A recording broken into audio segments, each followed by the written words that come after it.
in a country where the rule of law has become the thing of the past, where the question of rogue abductions and the reminder of the Nyayo era is back with us.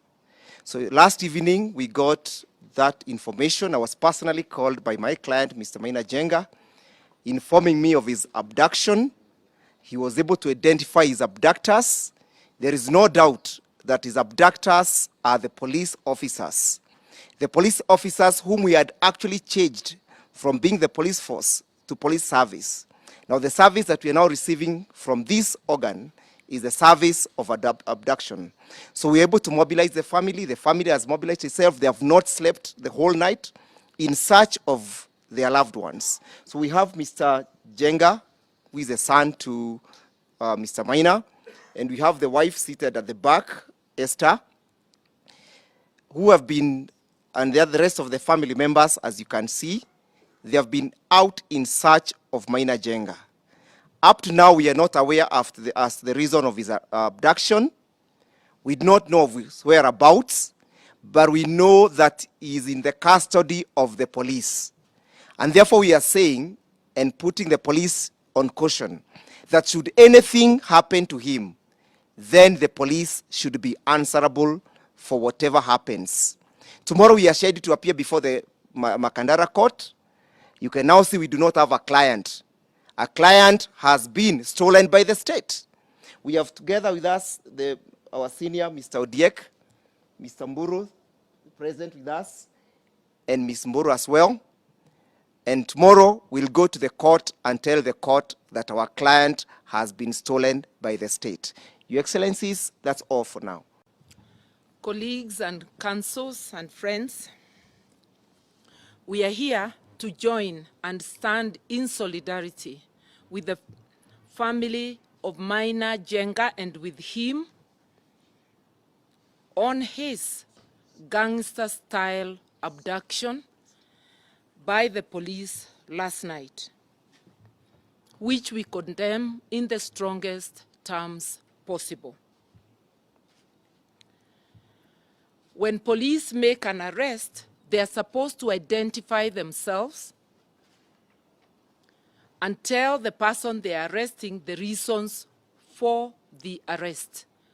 This was not done, and we conclude, therefore, it's gangster-style abduction.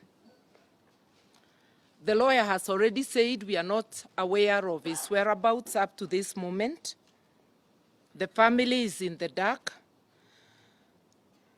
And the abductors, we now know from the family, were in Subarus. They were armed.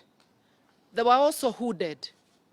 These are characteristics we know of the Special Service Unit, SSU, that terrorized Kenyans during the protests. The SSU is therefore very much alive, active and determined to intimidate and even to harm Kenyans. More worrying is that Maina Njenga appears to be a constant target. This is the fourth time he's being abducted by police and subjected to harassment. Kenyans need to understand what the lawyer has already said, that he was scheduled to appear in court tomorrow. But because the police know they have no evidence against him, they abduct him on the eve of the pre-trial, which would have led to the trial or is expected to lead to the actual trial. So if they have evidence, why are they sabotaging the due process? Couldn't they wait to arrest him tomorrow at the court? Maina's abduction is also part of the ongoing targeting and intimidation of Azimio leaders by the Kenya Kwanza illegitimate regime. It is an attempt to distract Kenyans from the mess, economic mess, the Kenya Kwanza regime has put Kenyans in, like the skyrocketing cost of living, and especially cost of fuel and food. We condemn this abduction and continued persecution of Maina Njenga, his family, and his associates. We demand his immediate and unconditional release, or his immediate production in court. We want to make it clear that we will hold the Inspector General of Police fully liable for the life and well-being of Mr. Maina Njenga and of his family members and associates should anything happen. We want Kenyans to know that we are under a very dangerous, illegitimate regime, which has chosen to use unlawful methods to abduct and arrest and harass those who are opposed to them. Kenya Kwanza has failed. It is getting desperate, and it will get increasingly brutal and dictatorial. So Kenyans have to brace themselves. We have to stand firm, fight, and demand for our civic and fundamental rights. That this is a country under the rule of law. But what we are witnessing is complete reversal of all the gains that we have made.